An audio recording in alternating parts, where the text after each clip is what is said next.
Hello friend, फिर से बहुत बहुत स्वागत है आप सभी का आपका अपना यूट्यूब चैनल मेजर टारगेट पर। तो प्यारे बच्चों, आज के इस क्लास में हम लोग क्लास 10 के फिजिक्स यानी कि भौतिक विज्ञान के काफ़ी महत्वपूर्ण मोस्ट वीवीआई ऑब्जर्व क्वेश्चंस को पढ़ने वाले हैं। ये सभी प्रश्न आपके आगामी बोर्ड परीक्षा यानी कि 2026 के लिए अत्यंत ही महत्वपूर्ण होने वाला है। तो प्यारे बच्चों, अगर आप भी इस बार फाइनल मैट्रिक बोर्ड परीक्षा देने वाले 2026 में, तो इस क्लास को अगर आप शुरू से लेकर आखिरी तक देख लेते हैं ना, तो आपके बोर्ड एग्जाम में फिजिक्स से काफ़ी सारे प्रश्न आपको देखने को मिलेगा। और इस क्लास में हम लोग ऐसे ऐसे पूरे फिजिक्स से चुन करके लेके आए हुए प्रश्न हैं जो कि आपके बोर्ड एग्जाम में 100% देखने को मिलेगा। इसीलिए एक एक क्वेश्चन को अच्छी तरीके से याद कर लीजिएगा। अगर आप फिजिक्स में यहाँ पे पूरा हीरो बनना चाहते हैं ना, तो इस क्लास को आप बिल्कुल शुरू से लेकर आखिरी तक ज़रूर कीजिएगा। तो प्यारे बच्चों, अगर यहाँ पे साइंस में फुल मार्क्स चाहते हैं तो इस क्लास को आपको बिल्कुल शुरू से लेकर आखिरी तक ज़रूर करना है, क्योंकि आज की इस क्लास में हम लोग यहाँ पे ऐसे ऐसे प्रश्न को देखने वाले हैं जो आपके बोर्ड एग्जाम में 100% पूछ ले जाएंगे।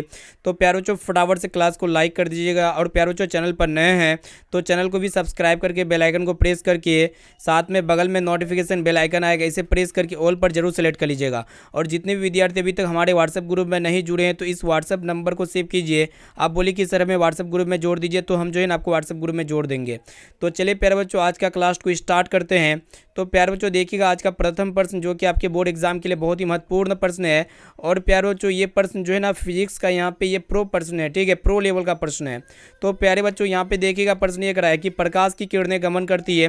तो प्रकाश की किरणें जो है ना हमेशा सीधी रेखा में गमन करती है। और प्यारे बच्चों, ये प्रकाश क्या होती है? अनुप्रस्थ विद्युतीय चुंबकीय तरंग होती है जो हमें दृष्टि संवेदना देती है। प्रकाश हमेशा सीधी रेखा में गमन करती है और ये जो होते हैं ना ऊर्जा का रूप होते हैं, ठीक है, आपको पता होना चाहिए। आपके बोर्ड एग्जाम में एगो प्रश्न ये भी पूछ ले आते हैं कि प्रकाश की गति सर्वाधिक किस में होती है। तो प्यारो, जो प्रकाश की गति जो सर्वाधिक होती है ना, कहाँ पे कौन सा माध्यम में होती है? तो निर्वात में प्रकाश की गति सबसे ज़्यादा होती है। प्रकाश किसके कारण मोड़ता है? तो आपके एग्जाम में पूछ लिया थे प्रश्न, आपको क्या पता होना चाहिए? प्रकाश जो होते हैं ना किसके कारण से मोड़ते हैं? तो प्रकाश के अपवर्तन के कारण से क्या होते हैं प्यारो, जो प्रकाश मुड़ जाते हैं।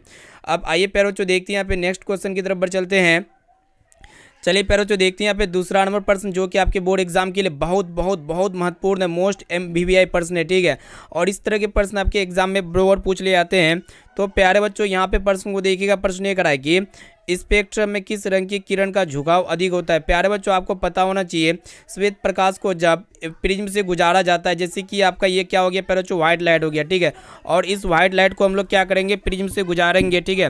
क्या करेंगे प्यारे बच्चों? प्रिज्म से गुजारेंगे, इसका अपवर्तन कराएंगे और पर्दे पर जो 7 रंग की पट्टी प्राप्त होगी ना, जिनमें से जो सबसे नीचे वाला कलर होगा प्यारे बच्चों वो क्या होते हैं?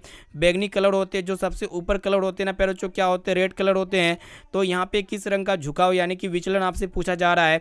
तो यहाँ पे देखिएगा विबग्योर, यहाँ पे क्या होते हैं? विबग्योर से इसको हम लोग याद करते हैं, पहले होते हैं वायलेट, फिर ऊपर में होते हैं रेड, ठीक है। तो वायलेट यानी कि जो ये बैगनी कलर है ना, इसका विचलन क्या है प्यारे बच्चों? सबसे ज़्यादा है। तो यही आपसे पूछ रहा था कि स्पेक्ट्रम में किस रंग की किरण का झुकाव अधिक होता है।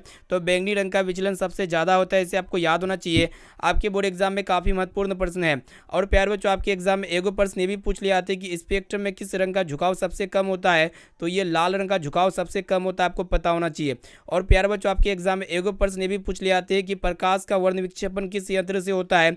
तो प्रिज्म से होता है। प्रिज्म एक प्रकार का पारदर्शी शीशा होता है। और प्रिज्म में कितने सतह होते हैं प्यारे बच्चों? ये 5 सतह से घिरा होता है, आपको पता होना चाहिए। अब आइए प्यारो, जो देखते हैं यहाँ पे नेक्स्ट क्वेश्चन जो कि आपके एग्जाम के लिए बहुत ही महत्वपूर्ण है। ये भी प्रश्न जो है ना फिजिक्स का प्रो लेवल का प्रश्न है और बोर्ड एग्जाम में 100% पूछ ले जाते हैं। तो प्यारे बच्चों, प्रश्न को देखिएगा, आपसे पूछा जा रहा है कि काल्पनिक प्रतिबिंब होता है। तो प्यारे बच्चों, ये जो वर्चुअल इमेज होते हैं ना, ये हमेशा क्या होते हैं? सीधा होते हैं, आपको पता होना चाहिए। आपके एग्जाम के लिए बहुत ही महत्वपूर्ण है। और प्यारे बच्चों, जो वास्तविक प्रतिबिंब होते हैं ना, वो कैसा होते हैं? उल्टा होते हैं। और प्यारे बच्चों, समतल दर्पण में प्रतिबिंब कैसा बनता है? काल्पनिक बनता है, आपको ये भी पता होना चाहिए। और प्यारे बच्चों, ये जो काल्पनिक प्रतिबिंब होते हैं ना, इसको हम लोग पर्दे पर प्राप्त नहीं कर सकते हैं, बल्कि वास्तविक प्रतिबिंब को पर्दे पर प्राप्त कर सकते हैं। अब आइए प्यारो, जो देखते हैं यहाँ पे नेक्स्ट क्वेश्चन, यहाँ पे आपसे पूछा जा रहा है कि विद्युत फ्यूज विद्युत धारा के किस प्रभाव पर कार्य करता है। बोर्ड एग्जाम के लिए बहुत ही महत्वपूर्ण प्रश्न है। तो प्यारे बच्चों, विद्युत फ्यूज जो होते हैं ना, विद्युत धारा के उसमें प्रभाव पर कार्य करता है, इसे आपको याद होना चाहिए प्यारे बच्चों। यानी कि यहाँ पे ए वाला विकल्प बिल्कुल ही करेक्ट आंसर हो जाएगा। और प्यारे बच्चों, ये जो विद्युत फ्यूज होते हैं ना, इसका मुख्य कार्य क्या होता है? जब भी हमारे घरों में ओवरलोड हो जाता है, यानी कि ओवर करंट से बचाता है, ठीक है। इससे क्या होता है प्यारे बच्चों? हमारा जो फ्यूज होता है ना, वो उड़ जाता है। और भारी भारी जो मतलब दामी जो सामान होता है, जैसे कि रेफ्रिजरेटर हो गया, फ्रिज हो गया, सॉरी एसी हो गया, इनके साथ साथ पंखे हो गए, बल्ब हो गए, ये सब जो होते हैं ना प्यारे बच्चों जलता नहीं है, ये सब बच जाते हैं विद्युत फ्यूज की वजह से, क्योंकि उसमें जो आपका तार लगा रहता है, पतला सा तार लगा रहता है, और यही तार क्या होता है ओवरलोड की वजह से क्या हो जाता है प्यारे बच्चों, जल जाता है। ठीक है, आपको ये पता होना चाहिए, आपके एग्जाम के लिए बहुत ही महत्वपूर्ण प्रश्न है। और प्यारे बच्चों विद्युत धारा के उसमें प्रभाव से कौन सा यंत्र कार्य करता है, तो बल्ब कार्य करता है, आपको पता होना चाहिए, आपके एग्जाम के लिए बहुत ही महत्वपूर्ण प्रश्न है। अब आइए प्यारे बच्चों देखते हैं यहाँ पे नेक्स्ट क्वेश्चन।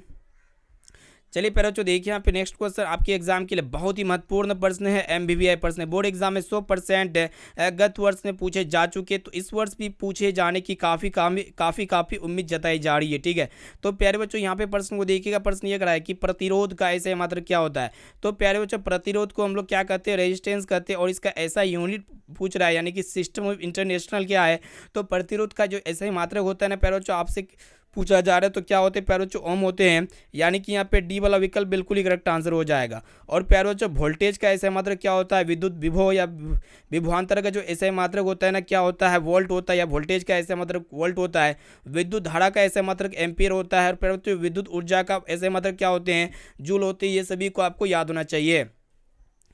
अब चलिए प्यारे बच्चों देखते हैं यहाँ पे नेक्स्ट क्वेश्चन। चलिए देखिए यहाँ पे नेक्स्ट क्वेश्चन यहाँ पे आपसे पूछा जा रहा है कि मतलब निकट दृष्टि दोष से जो व्यक्ति पीड़ित होता है ना, तो उस व्यक्ति को किस लेंस का व्यवहार किया जाता है, काफ़ी महत्वपूर्ण प्रश्न है। तो प्यारे बच्चों जो भी व्यक्ति निकट दृष्टि दोष से मतलब क्या होता है पीड़ित होता है, तो उस व्यक्ति को हम लोग अवतल लेंस से बने चश्मे का उपयोग करते हैं। निकट दृष्टि दोष में क्या होता है कि व्यक्ति को निकट की वस्तु का स्पष्ट दिखता है, लेकिन दूर की वस्तु को स्पष्ट नहीं दिखता है, ये थोड़ा उल्टा होता है। निकट दृष्टि दोष में क्या होता है, निकट की वस्तु को स्पष्ट दिखता है को, और दूर की वस्तु को स्पष्ट नहीं दिखता है, और इस कंडीशन में अगर उसका दोष निकट दृष्टि दोष हो जाए तो उसको अवतल लेंस से बने चश्मे का उपयोग करना होता है, यानी कि यहाँ पे बी वाला विकल्प इसका बिल्कुल ही करेक्ट आंसर हो जाएगा। और प्यारे बच्चों जो भी व्यक्ति दूर दृष्टि दोष से पीड़ित होता है ना, तो उस व्यक्ति को उत्तल लेंस से बने चश्मे का प्रयोग करना पड़ता है। अब आइए प्यारे बच्चों देखते हैं यहाँ पे नेक्स्ट क्वेश्चन, यहाँ पे देखिएगा जो कि आपके बोर्ड एग्जाम के लिए बहुत ही महत्वपूर्ण है। तो प्यारे बच्चों प्रश्न को देखिएगा क्या कराएगी, मानव नेत्र में किस प्रकार का लेंस पाया जाता है, बहुत ही महत्वपूर्ण प्रश्न है आपके बोर्ड एग्जाम के लिए। तो प्यारे बच्चों मानव नेत्र में किस प्रकार का लेंस पाया जाता है, तो हमारे आँख में जो लेंस पाए जाते हैं ना उत्तल लेंस पाए जाते हैं। आपके एग्जाम में एक प्रश्न भी पूछे जाते हैं कि मानव नेत्र के किस भाग पर किसी भी वस्तु का प्रतिबिंब बनता है, तो आपको पता होना चाहिए प्यारे बच्चों रेटिना या दृष्टि पटल पे क्या होता है प्यारे बच्चों, किसी भी वस्तु का प्रतिबिंब बनता है। और प्यारे बच्चों ये रेटिना या दृष्टि पटल में जो प्रतिबिंब बनता है ना कैसा बनता है प्यारे बच्चों, तो आपको ये भी याद होना चाहिए वास्तविक बनता है, यहाँ पे हम लिख देते हैं कैसा बनता है, वास्तविक बनता है, उल्टा बनता है, और वस्तु से छोटा बनता है। इसको अच्छी तरीके से याद रखिएगा। ठीक है, आपके बोर्ड एग्जाम के लिए काफ़ी महत्वपूर्ण प्रश्न है। ठीक है, इसको अच्छी तरीके से याद रखना है, बोर्ड एग्जाम में पूछे जाते हैं। प्यारे बच्चों आपके एग्जाम में एक प्रश्न भी पूछे जाते हैं कि आँख का जो रंगीन भाग होता है ना प्यारे बच्चों क्या होता है, तो पड़ी ताड़ी का जो होते हैं ये आँख का क्या होता है प्यारे बच्चों, रंगीन भाग होता है। आपको पता होना चाहिए पड़ी ताड़ी का जिसको कहते हैं, ये आँख का क्या होता है, रंगीन भाग होते हैं। और प्यारे बच्चों आँख में जो पुतली होता है ना, पुतली, आँख में पुतली का कार्य क्या होता है, ये प्रकाश को क्या करता है प्यारे बच्चों, नियंत्रित करता है, कंट्रोल में रखता है। ठीक है, अब चलिए प्यारे बच्चों देखते हैं यहाँ पे नेक्स्ट क्वेश्चन की तरफ बढ़ चलते हैं। अब आइए प्यारे बच्चों देखते हैं यहाँ पे अगला प्रश्न क्या कराएगी। यहाँ पे आपसे पूछा जा रहा है कि बैटरी से किस प्रकार की धारा प्राप्त होती है, बहुत ही महत्वपूर्ण प्रश्न आपके बोर्ड एग्जाम में 100% पूछ लिए जाते हैं। ठीक है, तो बैटरी से किस प्रकार की धारा प्राप्त होती है, तो प्रत्यावर्ती या विदिष्ट। तो प्यारे बच्चों बैटरी से दिष्ट धारा प्राप्त होती है, आपको पता होना चाहिए प्यारे बच्चों आपके एग्जाम में एगो प्रश्न भी पूछ लिए जाते हैं कि ये प्रत्यावर्ती धारा कहाँ से मिलती है, तो जनित्र या डायनेमो से मिलती है, इसे आपको याद होना चाहिए। अब आइए प्यारे बच्चों देखते हैं यहाँ पे अगला प्रश्न। यहाँ पे आपसे पूछा जा रहा है कि एक गोले दर्पण की वक्रता त्रिज्या यहाँ पे 40 सेंटीमीटर दिया हुआ है, तो यहाँ पे आपसे पूछ रहा है कि इसकी फोकस दूरी क्या होगी। तो प्यारे बच्चों सबसे पहले आपको पता होना चाहिए फोकस दूरी और वक्रता त्रिज्या में जो संबंध होते हैं ना क्या होते हैं, F = r/2 होते हैं, ये फॉर्मूला आपको पता होना चाहिए। ठीक है, कहने का तात्पर्य होता है जो फोकस दूरी होती है वो वक्रता त्रिज्या की आधी होती है। तो यहाँ पे हम लोग फोकस दूरी इजीली निकाल सकते हैं। तो यहाँ पे त्रिज्या जो दिया हुआ है कितना दिया हुआ है, 40 दिया हुआ है, 40/2 कर देंगे। इसको जब हम लोग काटेंगे तो 20 का पढ़ा में कट जाएगा, यानी कि यहाँ पे फोकस दूरी कितना प्राप्त हो गया प्यारे बच्चों, 20 सेंटीमीटर हो गया। ठीक है, जो कि यहाँ पे देख सकते हैं ऑप्शन सी में आपका दिया हुआ सी वाला विकल्प बिल्कुल ही करेक्ट आंसर हो जाएगा। ठीक है, इसको अच्छी तरीके से याद रखिएगा। अब चलिए प्यारे बच्चों देखते हैं यहाँ पे नेक्स्ट क्वेश्चन की तरफ बढ़ चलते हैं। चलिए देखिए यहाँ पे नेक्स्ट क्वेश्चन यहाँ पे क्या कराए कि प्राथमिक रंग का उदाहरण है। तो प्यारे बच्चों प्राथमिक रंग का उदाहरण क्या वही आपको बताना है। तो ये जो प्राइमरी कलर होते हैं उसका एग्जाम्पल आपको बताना है। तो प्यारे बच्चों ऐसे में जो प्राथमिक रंग होते हैं 3 गो होते हैं, क्या क्या होते हैं प्यारे बच्चों आपको पता ये भी होना चाहिए। तो इनमें से 3 गो विकल्प 4 विकल्प दिए हुए हैं। तो प्राथमिक रंग जो होंगे ना प्यारे बच्चों क्या क्या हो जाएंगे, लाल हो जाएगा, हरा हो जाएगा, ये नीला, यानी कि ये तीनों क्या प्राथमिक रंग के उदाहरण है। यानी कि यहाँ पे बी वाला विकल्प इसका बिल्कुल ही सही उत्तर हो जाएगा। और प्यारे बच्चों आपके एग्जाम में एगो प्रश्न ये भी पूछ ले आते हैं कि जो सेकेंडरी रंग होते हैं यानी कि जो द्वितीय रंग होते हैं ना, ये कैसे बनते हैं। यानी कि 2 प्राथमिक रंगों को मिला करके क्या बनते हैं प्यारे बच्चों, क्या बनते हैं, सेकेंडरी रंग बनते हैं। ठीक है। और प्यारे बच्चों आपके एग्जाम में एक प्रश्न भी पूछे आते हैं, इसको याद कर लीजिएगा, बस इतना याद रखना है। अब आइए प्यारे बच्चों देखते हैं यहाँ पे अगला प्रश्न को देखिएगा क्या कर कि यहाँ पे आपसे पूछा जा रहा है कि इंद्रधनुष कितने प्रकार के होते हैं। काफ़ी महत्वपूर्ण प्रश्न है। तो प्यारे बच्चों इंद्रधनुष कितने प्रकार के होते हैं, 2 प्रकार के होते हैं, इसे आपको याद होना चाहिए। और प्यारे बच्चों इंद्रधनुष में कितने कलर होते हैं, तो 7 कलर होते हैं, 7 में से भी आपको याद होना चाहिए। अब आइए प्यारे बच्चों देखते हैं यहाँ पे नेक्स्ट क्वेश्चन की तरफ बढ़ चलते हैं। चलिए देखिए यहाँ पे नेक्स्ट क्वेश्चन यहाँ पे आपसे पूछा जा रहा है कि प्राथमिक इंद्रधनुष द्वितीयक इंद्रधनुष से होता है। तो प्यारे बच्चों जो प्राथमिक इंद्रधनुष होते हैं ना, वो द्वितीयक इंद्रधनुष से क्या होता है ये आपको बताना है। तो काफ़ी महत्वपूर्ण प्रश्न आपके बोर्ड एग्जाम के लिए। तो जो प्राथमिक इंद्रधनुष होते हैं द्वितीयक इंद्रधनुष से क्या होते हैं प्यारे बच्चों, धुंधला होते हैं। यानी कि यहाँ पे ए वाला विकल्प इसका बिल्कुल ही करेक्ट आंसर हो जाएगा। बोर्ड एग्जाम के लिए काफ़ी महत्वपूर्ण है। और प्यारे बच्चों जो इंद्रधनुष होते हैं ना, आसमान में क्या होते हैं, चाप के रूप में होते हैं, आपको ये पता होना चाहिए। और जो सबसे इंद्रधनुष में जो लाल रंग होता है ना प्यारे बच्चों, कहाँ पे पाए जाते हैं, ये बाहर में पाए जाते हैं। और अंदर की तरफ जो कलर पाए जाते हैं ना प्यारे बच्चों, वो कौन सा होता है आपको ये भी पता होना चाहिए। तो उल्टी तरफ जो कलर पाए जाते हैं वो कौन सा कलर होता है, बैंगनी कलर होता है, आपको ये भी पता होना चाहिए। आपके एग्जाम के लिए बहुत ही महत्वपूर्ण है। बोर्ड एग्जाम में 100% पूछ लिए जाते प्रश्न। और प्यारे बच्चों ये इंद्रधनुष का जो निर्माण होता है ना, बरसात के मौसम में चाप के रूप में प्रकाश के अपवर्तन के कारण इसका निर्माण होता है। ठीक है, पूर्ण आंतरिक परावर्तन हो जाता है। अब आइए प्यारे बच्चों देखते हैं यहाँ पे नेक्स्ट क्वेश्चन। यहाँ पे आपसे पूछा जा रहा है कि प्रकाश के किस रंग का तरंगदैर्ध्य सबसे अधिक होता है। काफ़ी महत्वपूर्ण प्रश्न है बोर्ड एग्जाम के लिए। तो प्यारे बच्चों प्रकाश के किस रंग का तरंगदैर्ध्य सबसे ज़्यादा होता है, तो ये लाल रंग का तरंगदैर्ध्य क्या होता है, सबसे ज़्यादा होता है। यहाँ पे सी वाला विकल्प इसका बिल्कुल ही करेक्ट आंसर हो जाएगा। और प्यारे बच्चों किस रंग का तरंगदैर्ध्य सबसे कम होता है, तो बैंगनी रंग का तरंगदैर्ध्य सबसे कम होता है। और प्यारे बच्चों ये तरंगदैर्ध्य का ऐसा ही मात्रक क्या होता है, तो तरंगदैर्ध्य का ऐसा मात्रक क्या होता है, मीटर होता है। मीटर को हम लोग एम के द्वारा दिखाते हैं। अब चलिए प्यारे बच्चों देखते हैं यहाँ पे नेक्स्ट क्वेश्चन। यहाँ पे देखिएगा आपसे पूछा जा रहा है कि मानव नेत्र के किस भाग पर किसी वस्तु का प्रतिबिंब बनता है। तो मानव नेत्र के जिस भाग पर किसी भी वस्तु का प्रतिबिंब बनता है ना, तो उसको हम लोग क्या कहते हैं, दृष्टिपटल या फिर रेटिना कहते हैं। आपको पता होना चाहिए। और प्यारे बच्चों दृष्टिपटल पर जो बना प्रतिबिंब होता है ना, वो कैसा होता है, उल्टा होता है। इसको अच्छी तरीके से याद रखिएगा, क्योंकि हमारे आँख में जो प्रतिबिंब बनता है कैसा बनता है, वास्तविक उल्टा और वस्तु से छोटा बनता है। और प्यारे बच्चों आँख में जो रंगीन भाग होता है ना, क्या होता है आपको ये भी पता होना चाहिए। हम आपको बार बार बताते हैं ताकि आपको अभी से याद हो जाए सारा चीज़। तो आँख का जो रंगीन भाग होता है वो क्या होता है प्यारे बच्चों, परिताड़ी का होता है। अब चलिए प्यारे बच्चों देखते हैं यहाँ पे नेक्स्ट क्वेश्चन की तरफ बढ़ चलते हैं। यहाँ पे आपसे पूछा जा रहा है कि विद्युत बल्ब में फिलामेंट तार बना होता है। तो प्यारे बच्चों विद्युत बल्ब में जो फिलामेंट तार होता है ना, वो किसका पदार्थ मतलब कागज का बना होता है, तो वो टंगस्टन का बना होता है। इसे आपको याद होना चाहिए। और प्यारे बच्चों ये टंगस्टन का जो गलनांक होते हैं लगभग कितने होते हैं, तो 3400 डिग्री सेंटीग्रेड होते हैं। इसे आपको पता होना चाहिए। और प्यारे बच्चों ये टंगस्टन का जो चिन्ह होता है ना, रासायनिक चिन्ह क्या होता है, इसको कैपिटल W से दिखाया जाता है। आपको पता ये भी होना चाहिए। अब आइए प्यारे बच्चों देखते हैं यहाँ पे नेक्स्ट क्वेश्चन की तरफ बढ़ चलते हैं। यहाँ पे आपसे पूछा जा रहा है कि शक्ति का ऐसे मात्रक क्या होते हैं। तो प्यारे बच्चों जो विद्युत शक्ति होते हैं या फिर शक्ति होते हैं, इसका ऐसे मात्रक क्या होते हैं, वाट होते हैं। आपको पता होना चाहिए। यानी कि यहाँ पे डी वाला विकल्प बिल्कुल ही करेक्ट आंसर हो जाएगा। आपके एग्जाम के लिए बहुत ही महत्वपूर्ण प्रश्न है। और प्यारे बच्चों ऊर्जा का जो ऐसे मात्रक होते हैं क्या होते हैं, जूल होते हैं। आपके एग्जाम में प्रश्न पूछे जाते हैं कि कार्य का ऐसे मात्रक क्या होते हैं। तो कार्य का भी जो ऐसे मात्रक होते हैं ना प्यारे बच्चों, क्या होते हैं, जूल होते हैं। अब आइए प्यारे बच्चों देखते हैं यहाँ पे नेक्स्ट क्वेश्चन। यहाँ पे आपसे पूछा जा रहा है कि एक एंगस्ट्रम का मान कितना होता है। बहुत ही महत्वपूर्ण प्रश्न है। तो यहाँ पे सेंटीमीटर में आपको बताना है कि ये जो एंगस्ट्रम होता है ना प्यारे बच्चों, एक एंगस्ट्रम का मान कितना होता है वही आपको बताना है। तो क्या कितना होता है प्यारे बच्चों, 10⁻⁻10 सेंटीमीटर के बराबर होते हैं एक एंगस्ट्रम। आपके एग्जाम में पूछे जाते हैं। और प्यारे बच्चों अगर आपसे पूछा जाए कि 1 मीटर में कितने एंगस्ट्रम होते हैं, तो 1 मीटर में जो एंगस्ट्रम होते हैं ना प्यारे बच्चों कितने होते हैं, 10⁻10 होते हैं। आपको ये भी पता होना चाहिए। और प्यारे बच्चों ये एंगस्ट्रम जो होते हैं ना, एंगस्ट्रम किसको मापने के लिए प्रयोग में होता है, तो तरंगदैर्ध्य को मापने के लिए जो है ना एंगस्ट्रम का प्रयोग किया जाता है। अब चलिए प्यारे बच्चों देखते हैं यहाँ पे नेक्स्ट क्वेश्चन की तरफ बढ़ चलते हैं। यहाँ पे आपसे पूछा जा रहा है कि 1 वोल्ट बराबर होते हैं। तो प्यारे बच्चों 1 वोल्ट जो होते हैं ना, ये जूल प्रति कूलाम के अनुपात को हम लोग क्या कहते हैं प्यारे बच्चों, 1 जूल प्रति कूलाम, यानी कि 1 जूल 1 कूलाम के अनुपात को हम लोग क्या कहते हैं, 1 वोल्ट कहते हैं। इसे आपको पता होना चाहिए, यानी कि ए वाला विकल्प इसका बिल्कुल ही सही उत्तर हो जाएगा।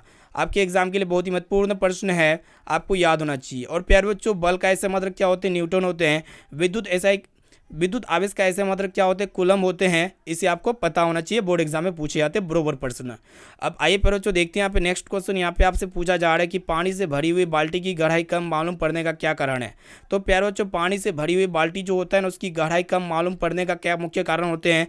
तो प्रकाश के अपवर्तन के कारण ये होते हैं। ठीक है, यहाँ पे बी वाला विकल्प बिल्कुल ही करेक्ट आंसर हो जाएगा। और प्यारे बच्चों, प्रकाश के अपवर्तन के कितने नियम होते हैं। तो प्रकाश के अपवर्तन के 2 नियम होते हैं, इसे आपको पता होना चाहिए। और प्यारे बच्चों, प्रकाश का अपवर्तन किस यंत्र से होता है, तो लेंस के द्वारा से होता है। ठीक है, आपको पता ये भी होना चाहिए।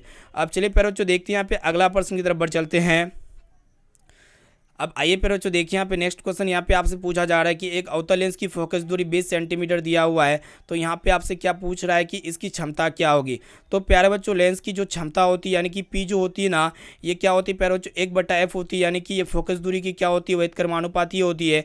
और हाँ, ये f जो होते हैं ना, ये हमेशा मीटर में होना चाहिए।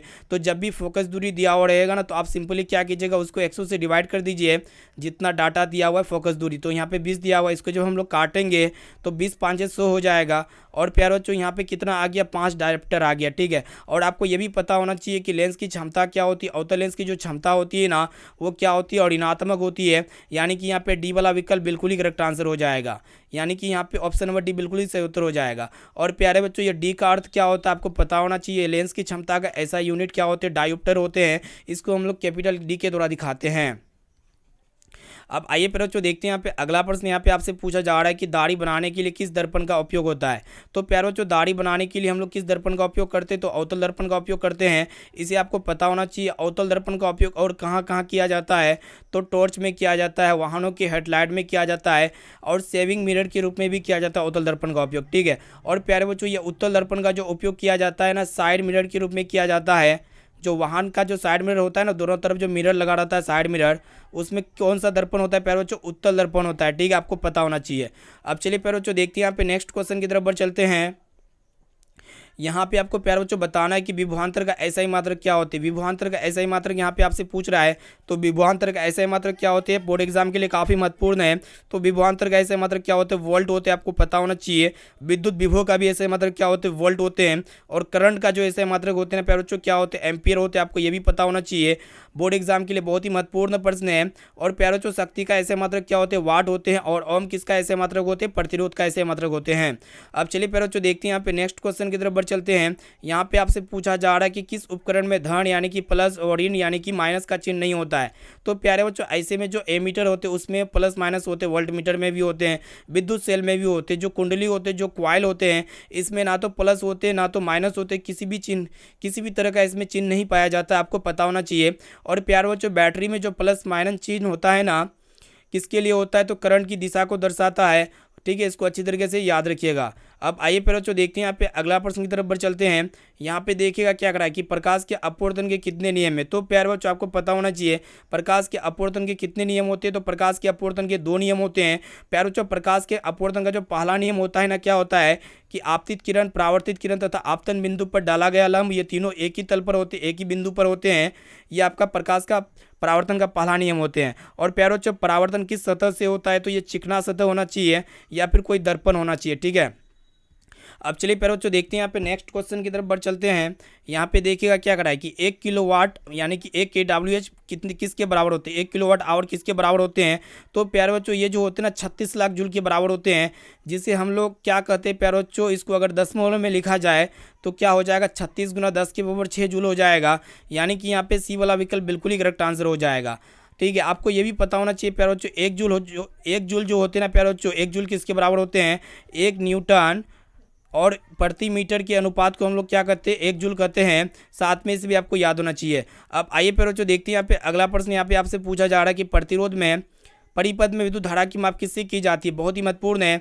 तो प्यारे बच्चों, जो सर्किट होते हैं उसमें इलेक्ट्रिक करंट की जो माप की जाती है ना, किससे की जाती है, तो एमीटर से की जाती है, इसे आपको पता होना चाहिए। और प्यारे बच्चों, परिपथ में विभवांतर की माप किससे की जाती है, वोल्ट मीटर से की जाती है। और प्यारे बच्चों, आपको ये भी पता होना चाहिए आपको क्या पता होना चाहिए, विद्युत धारा किस यंत्र से पता की जाती है, तो गैल्वेनोमीटर से पता की जाती है, इसे पता होना चाहिए। अब आइए पर जो देखिए यहाँ पे अगला प्रश्न यहाँ पे आपसे पूछा जा रहा है कि प्रकाश में साबुन का बुलबुला रंगीन प्रतीत होता है किसके कारण से। ठीक है, तो प्रकाश में साबुन का बुलबुला रंगीन प्रतीत किसके कारण से होता है, तो ये प्रकाश के व्यतिकरण सिद्धांत के कारण से होता है, यानी कि यहाँ पे डी वाला विकल्प बिल्कुल ही करेक्ट आंसर हो जाएगा। ठीक है, अब चलिए पैरों जो देखते हैं यहाँ पे नेक्स्ट क्वेश्चन की तरफ बढ़ चलते हैं। यहाँ पे देखिएगा क्या करा है कि यहाँ पे आपसे पूछा जा रहा है कि सूर्योदय और सूर्यास्त के समय सूर्य का रंग लाल होने का कारण क्या होता है। तो प्यारे बच्चों आपको पता होना चाहिए, जब भी यहाँ पे क्या होती है, सूरज डूबती है और जब भी यहाँ पे सूरज उगती है तो सुबह होती है, तो उस समय आपको सूर्य का कलर कैसा दिखता है, लाल रंग का दिखता है। ठीक है, ये किसके कारण से दिखता है आपको पता होना चाहिए। सबसे पहले हम बता देते हैं प्यारे बच्चों, सूर्योदय और सूर्यास्त के समय क्या होते हैं, ये पृथ्वी से जो है ना काफ़ी अधिक दूरी तय करके आती है। ठीक है, और बैंगनी और जो इसमें जो बैंगनी रंग होते हैं और जो नीले रंग होते हैं, आपको पता होना चाहिए जो वाइट लाइट होते हैं उसमें क्या कलर होते हैं, 7 गो कलर होते हैं। ठीक है, 7 कलर में से जो 2 गो कलर होते हैं, एक रेड होता है प्यारे बच्चों और एक कौन सा कलर होते हैं, वायलेट। ये दोनों जो कलर होते हैं ना, इन दोनों का तरंगदैर्ध्य, इन दोनों का प्रकीर्णन क्या होता है, यहाँ पे प्रकीर्णन के बारे में बात कर रहे हैं। इन दोनों का जो प्रकीर्णन होते हैं ना सबसे अधिक होता है। ठीक है, और जब सूर्य के प्रकाश में से ये रंग निकल जाती है, ठीक है, और आखिर में कौन सा रंग हमारे आँख में दिखाई देता है, ये रेड रंग दिखाई देता है, आपको ये पता होना चाहिए। ठीक है, और इस प्रकार जो होते हैं ना प्यारे बच्चों, प्रकाश के प्रकीर्णन के कारण से क्या दिखता है कि सूर्य का जो कलर दिखता है वो हमें कैसा दिखता है, लाल दिखता है, ये आपको पता होना चाहिए। यानी कि यहाँ पे सी वाला विकल्प बिल्कुल ही करेक्ट आंसर हो जाएगा। अब चलिए फिर बच्चों देखते हैं यहाँ पे अगला प्रश्न क्या कराए कि सर्च लाइट का परावर्तक सतह होता है। तो सर्च लाइट का जो परावर्तक सतह होता है ना वो किस दर्पण का होता है, तो अवतल दर्पण का होता है। आपके बोर्ड एग्जाम के लिए बहुत ही महत्वपूर्ण प्रश्न है, यानी कि यहाँ पे पहला वाला विकल्प बिल्कुल ही करेक्ट आंसर हो जाएगा। अब चलिए फिर बच्चों देखते हैं यहाँ पे नेक्स्ट क्वेश्चन, यहाँ पे आपसे पूछा जा रहा है कि घरों में विद्युत से दुर्घटना किसके कारण से होती है। बहुत ही महत्वपूर्ण है, एक एक क्वेश्चन को जो है ना अच्छी तरीके से याद करते हुए जाना, एक भी क्वेश्चन को आपको स्किप नहीं करना है। ठीक है, नहीं तो यहाँ पे आपका जो है ना मार्क्स कट सकता है बोर्ड एग्जाम में। तो घरों में जो विद्युत से दुर्घटना होती है वो किसके कारण से होती है, तो शॉर्ट सर्किट के कारण से होती है, आपको पता होना चाहिए। ठीक है, और प्यारे बच्चों ये शॉर्ट सर्किट कैसे होता है, जब भी यहाँ पे एक फेस होते हैं प्यारे बच्चों, एक न्यूट्रल होते हैं वायर में, ये अगर दोनों वायर अगर आपस में सट जाएगा ना तो क्या होगा प्यारे बच्चों, ये दोनों वायर अगर आपस में सट गया तो ये क्या होगा, शॉर्ट सर्किट हो जाएगा। या फिर आपका शॉर्ट सर्किट किसके कारण से होता है, ओवरलोड की वजह से। ठीक है, यानी कि मतलब ज़रूरत से ज़्यादा यहाँ पे वोल्टेज आ जाता है तो इसके वजह से भी तार क्या हो जाता है, जल जाता है, अगर तार पतला हो तो। ठीक है, आपको पता ये भी होना चाहिए।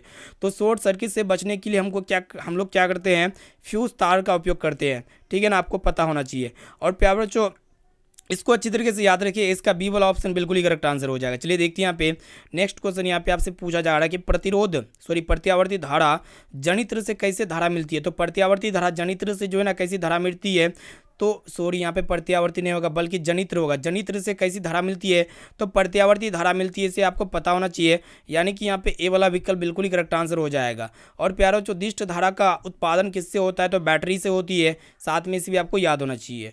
चलिए देखिए यहाँ पे नेक्स्ट क्वेश्चन, यहाँ पे आपसे पूछा जा रहा है कि समय बदलने के साथ साथ दिष्ट धारा में क्या बदलाव हो सकती है।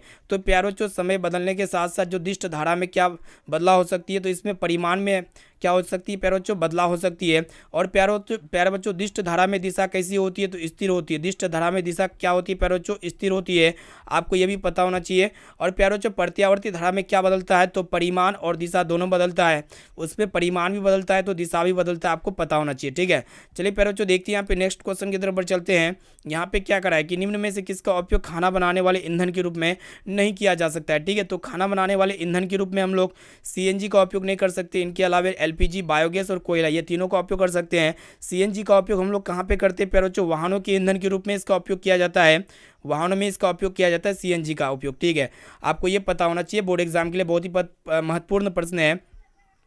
और प्यारे बच्चों जो भारी वाहन होते हैं ना, भारी वाहन चलाने के लिए किस ईंधन का प्रयोग किया जाता है, तो डीजल का प्रयोग किया जाता है। ठीक है, आपको ये पता होना चाहिए। जो बड़ा बड़ा ट्रक होते हैं ना, जितने भी भारी वाहन होते हैं उसमें डीजल का उपयोग किए जाते हैं। ठीक है, आपको पता होना चाहिए।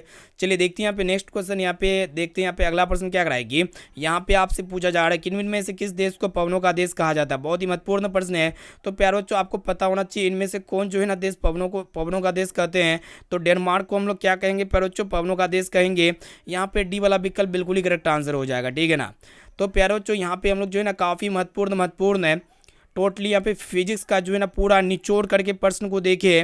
ठीक है। एक एक क्वेश्चन यहाँ पे आपके बुक से चुन चुन कर लेके आए हुए थे और ये सभी प्रश्न आपके बोर्ड एग्जाम में 100% पूछे जाने की काफ़ी संभावना है, ठीक है। इसलिए यहाँ पे एक एक क्वेश्चन को आपको अच्छी तरीके से याद कर लेना है। और इनके साथ साथ अभी तक आप वीडियो को लाइक नहीं किया ना, तो प्यारे बच्चों वीडियो को लाइक कर दीजिएगा और चैनल पर नए हैं तो चैनल को भी सब्सक्राइब कर लीजिएगा। और इस वीडियो को जो है ना प्यारे बच्चों अपने दोस्त मित्रों में जरूर शेयर कीजिएगा, ताकि वो भी जो है ना बोर्ड एग्जाम की तैयारी काफ़ी अच्छी तरीके से कर सके। आपका जो ट्यूशन में जितने भी दोस्त यार पढ़ते हैं, पढ़ाई करते हैं, या फिर आपका जो भाई बहन है या फिर कोई भी पढ़ाई करते हैं ना, तो आप अपने दोस्तों तक जरूर व्हाट्सएप में वीडियो को जरूर शेयर कीजिएगा, ठीक है। शेयर करने तो अभी करता होगा, या शेयर करने के लिए नहीं आता है ना, तो आप जो है ना क्या कीजिएगा प्यारे बच्चों, जो लिंक होते हैं उस लिंक को कॉपी करके जो है ना आप क्या कर सकते हैं, हम जो लिंक प्रोवाइड करते हैं व्हाट्सएप ग्रुप पे, उस लिंक को कॉपी करके अपने दोस्तों में पेस्ट कर दीजिए, बस वो देख लिया, ठीक है। तो प्यारे बच्चों यहाँ पे व्हाट्सएप ग्रुप में जुड़ने के लिए आप हमारा व्हाट्सएप नंबर लीजिए। मेरा व्हाट्सएप नंबर है 6206076569। इस नंबर को आप सेव कीजिए। आप बोले कि सर मैं व्हाट्सएप ग्रुप में जोड़ दीजिए, तो हम आपको व्हाट्सएप ग्रुप में जोड़ देंगे। व्हाट्सएप ग्रुप में जुड़ने से काफ़ी सारे बेनिफिट्स मिलेगा, जैसे कि यहाँ पे आपको PDF मिलेगा, इनके साथ साथ आपको ऑनलाइन टेस्ट का मौका मिलेगा, ठीक है। यहाँ पे आपको काफ़ी सारे बेनिफिट्स मिलेगा। और यहाँ पे क्लास का जो है ना जो टाइम होते हैं, वो उस टाइम पे जो है ना आपको क्या होगा कि लिंक प्रोवाइड कर दिया जाएगा, जिनके जरिए से आप जो है ना डायरेक्टली क्लास में जुड़ सकते हैं। तो प्यारे बच्चों फिर मिलते हैं यहाँ पे अगले क्लास में। Thank you.